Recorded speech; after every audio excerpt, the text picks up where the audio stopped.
Ce bâtiment vient d'être incendié par un groupe de manifestants. La scène se déroule en plein Washington, à quelques centaines de mètres de la Maison-Blanche, peu avant l'entrée en vigueur d'un couvre-feu nocturne. Illustration de plus de la colère qui embrase les rues américaines après la mort de George Floyd. À Boston, des milliers de personnes se sont rassemblées devant ce bâtiment de l'État. Un peu plus tôt, à New York cette fois, des centaines de personnes sont descendues dans les rues. Là encore, un seul mot d'ordre, la fin des violences policières visant la communauté afro-américaine.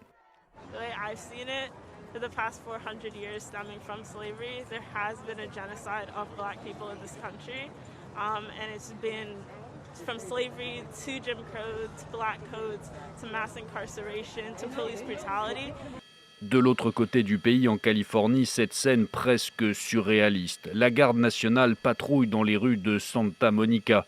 Une réponse aux nombreuses scènes de pillage observées ces dernières heures. Des pillages parfois en plein jour et qui touchent tout le pays. Les forces de l'ordre.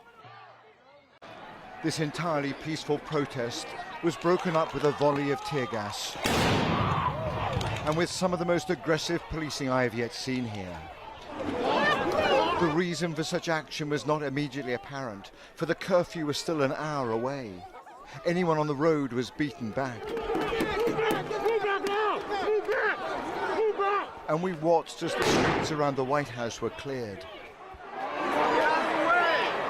And then we understood why this had happened. The president wanted to be seen visiting this local church at the epicenter of the unrest. Don't you shoot that! Tell him don't shoot it! So the rally was dispersed by troops and police. Which way is he going? And Donald Trump walked out of the White House. And in the single most bizarre appearance of his presidency, he stood outside the church holding a Bible. The boarded-up windows behind him, sirens audible as the unrest continued around the corner. Stay Bible. What are your thoughts right now? White House. Thoughts right now? Hundreds of troops have now been deployed on Washington streets. Indeed, they were filmed entering the White House compound. Trump is now reframing his presidency in a way that will outrage many. I am your president of law and order. These are not acts of peaceful protest. These are acts of domestic terror. Then he made a threat that may not even be constitutional. If a city or state refuses to take the actions that are necessary to defend the life and property of their residents, then I will deploy the United States military and quickly solve the problem for them. Outside the White House gates, those protesters the president was labeling as anarchists were in fact pleading for the police to stop their baton charges.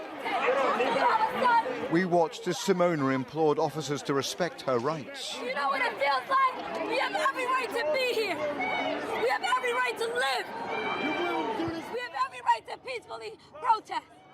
You cannot take our voices from us. You will not take our brothers from us any longer. You will hear our cry. You will hear our mothers' cries. To the day you die, you will hear our mothers' cries.